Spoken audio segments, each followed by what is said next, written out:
We've only got 35 minutes to do this. Oh. We gotta do it. Okay.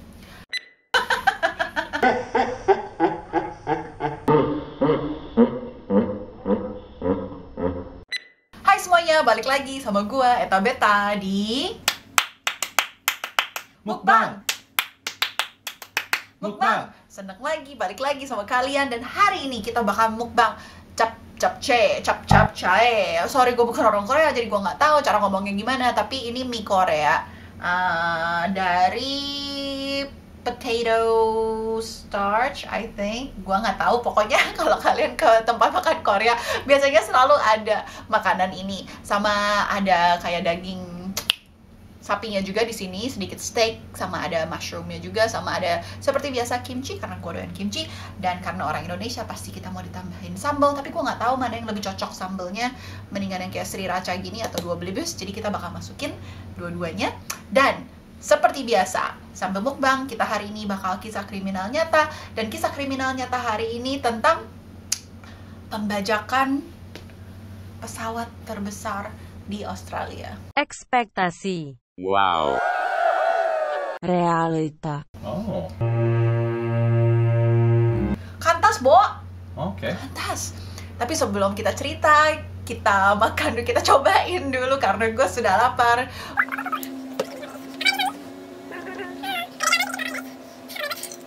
Kita mulai makan. Gue mau cobain yang ditambahin sama sriracha dulu. Oh, lupa kimchinya. Sama kimchi juga. Wow. Panjang banget. I'm gonna give it a try.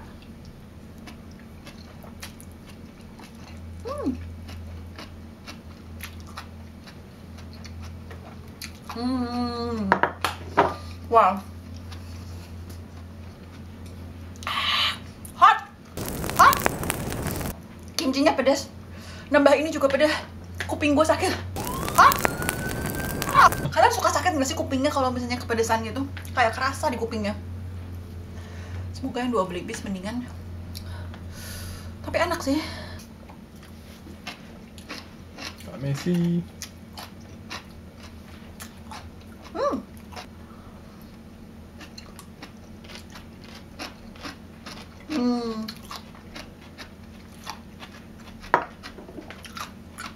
It's so good. Kamu udah cobain sama srirachanya? Udah. Sama sriracha malah lebih pedas daripada si dua belibisnya. Jangan sampai kuping gua sakit. Tapi kalau dua belibis ya cuman dia ada manis-manisnya gitu sedikit. No? Lebih suka yang mana? Walaupun sriracha lebih pedas, gue lebih suka sriracha. Oh ya? Iya. Soalnya kayak ada gitu. Kayak ditonjok. So, kita mulai ceritanya. 26 Mei 1971. Pesawat Qantas mau berangkat dari Sydney ke Hong Kong. Mereka udah lepas landas. Terus tiba-tiba kantor Qantasnya, Qantas atau Qantas? Qantas sih kalau orang Australianya bilangnya. Oh ya? Iya. Tapi kan tulisannya kan Qantas. So, Qantas or Qantas? Ya kalian gimana? Biasanya kalian ngomongnya Qantas atau Qantas? Anyway, gue bakal bilang Qantas. Pesawat Qantasnya sudah pergi dari Sydney. Terus tiba-tiba kantor Qantasnya ditelepon, ada yang telepon. Terus habis itu orangnya bilang, panggil gue Mr. Brown. Call me Mr. Brown. Ya kenapa Mr. Brown? Pesawat yang lagi pergi dari Sydney ke Hong Kong, di situ ada bom. Kalau pesawatnya mencapai 6.500 meter, turun ke 6.500 meter, bomnya bakal meledak. Kayak film Speed, man. Iya.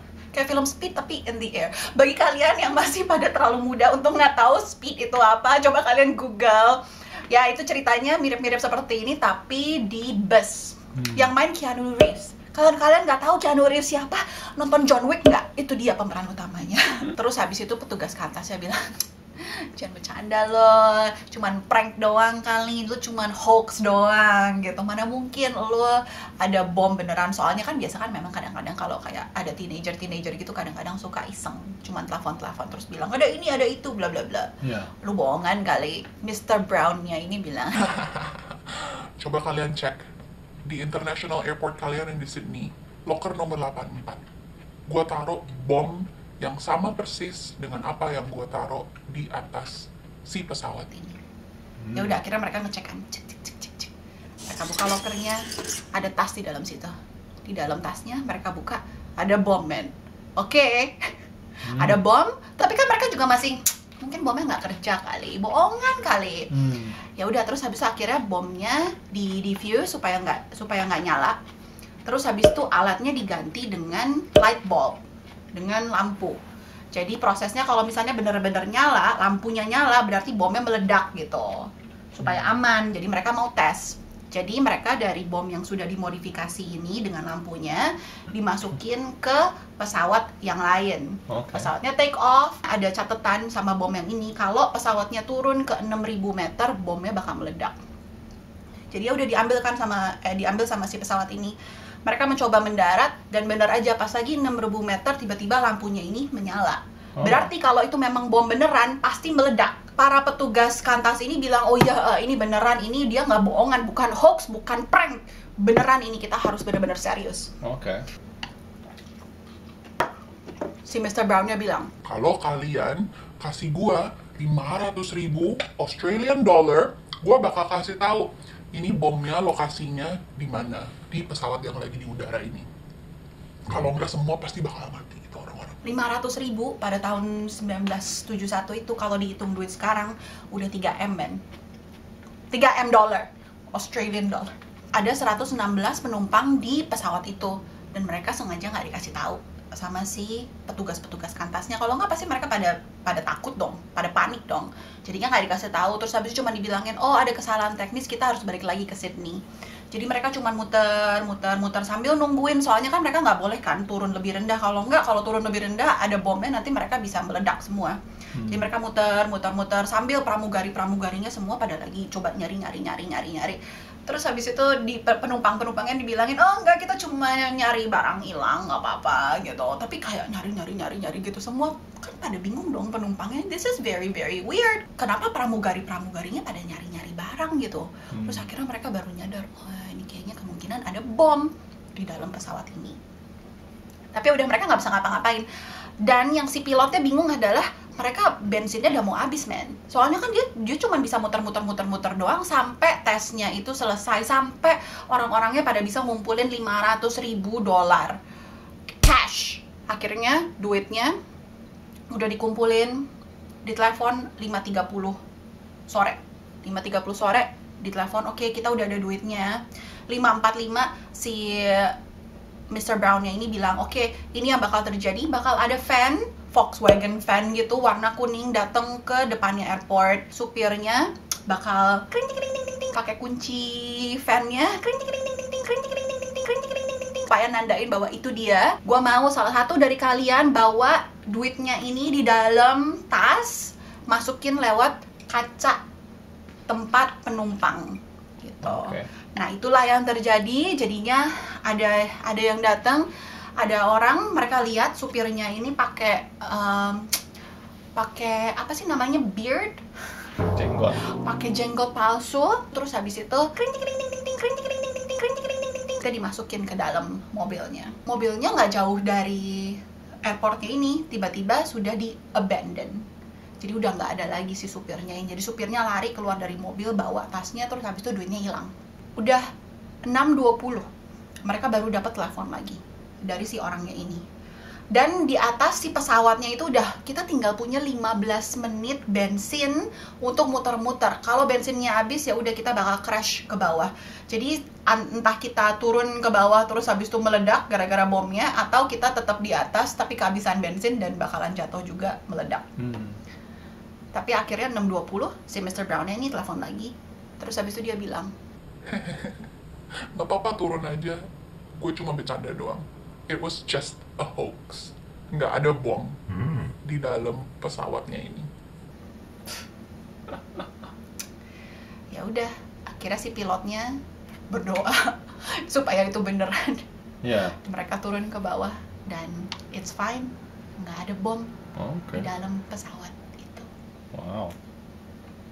Polisi langsung cari kan semuanya. Dia langsung cari, ini siapa ini yang ngebohongin Australia, man, 500.000. Akhirnya jadi kayak ada national manhunt gitu, ada hadiah buat siapa yang bisa kasih tahu ini tuh orangnya siapa.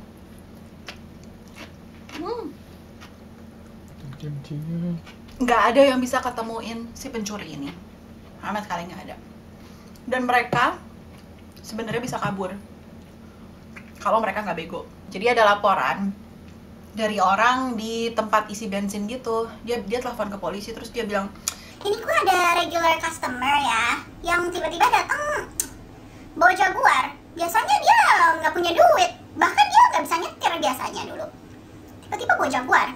Terus habis itu seminggu kemudian dia datang lagi bawa mobil mewah yang lain yang beda. It's just very suspicious. Oke. nah terus habis itu setelah ditanyain orangnya namanya siapa, nama belakangnya Poynton, jadi dia terkenalnya dengan Poynton. Terus ternyata si Poynton ini bukan yang melakukannya. Poynton ini cuman yang memberikan ilmu kepada orang yang sebenarnya melakukan kejahatan ini. Si Poynton ini membantu untuk kasih tahu gimana cara bikin bom. Tapi Mr. Brown ini sebenarnya adalah Peter McCarry. Peter McCarry ini orang dari UK, datang ke Australia 2 tahun sebelum kejadian ini. Gara-gara dia kabur. Dia kabur dia juga di sana juga ada persidangan gitu di UK. Tapi dia kabur. Terus habis itu tiba-tiba nggak punya duit. Terus habis itu dia katanya lagi nginep di hotel gitu. Terus habis itu dia nonton TV, ada acara film lama, film tahun 1966, namanya The Doomsday Flight. Itu nama filmnya. Dan di dalam filmnya ceritanya mirip-mirip lah kayak gitu. Ada bom, orangnya minta duit gitu segala bla bla bla. Jadi dia terinspirasi dan dia akhirnya mencoba melakukan hal ini. Dan si Peter McCarry ini juga dia udah punya duit banyak, terus habis itu dia langsung kayak belanja macam-macam. Dia belanja ya mobil-mobil yang mewah. Terus habis itu dia juga belanja ada kayak penthouse gitu di Bondi Beach. Gila, harganya berapa itu di sana? Dan tiba-tiba aja gitu dia tiba-tiba punya duit. Makanya semua orang pada bingung kenapa nih tiba-tiba orang berdua nih pada punya duit gitu loh. Jadi si Poynton dikasih 50.000 memang untuk jasanya dia, dan si Peter McCarry ini yang ngambil sisanya gitu loh. Akhirnya ya udah ketangkep sama polisi kan, dua-duanya ngaku. Udah, si Poynton dapat 7 tahun di penjara, si Peter 15 tahun di penjara. Duitnya cuman ketemu sekitar 150.000. 250.000 dari apa yang mereka ambil itu nggak pernah ketemu. 150.000-nya ini ketemu di belakang tungku api gitu, disembunyiin.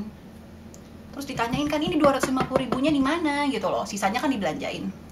Di mana nih 250.000-nya? Terus habis itu dia bilang, si Peter-nya bilang, oh sebenarnya mastermind-nya tuh ada orang lain lagi dari jaringan kriminal yang lebih besar, dan itu bagiannya dia, jadi diambil sama orang ini gitu. Terus habis itu polisi nggak ada yang percaya. Tapi sampai detik ini dan hari ini kita nggak tahu duitnya 250.000 itu ada di mana. Jadi kalau kalian lagi main di Australia terus tiba-tiba ketemu gitu ada duit, jangan-jangan bekasnya si Peter ini, nggak ada yang tahu duitnya di mana. Treasure hunt. Gile.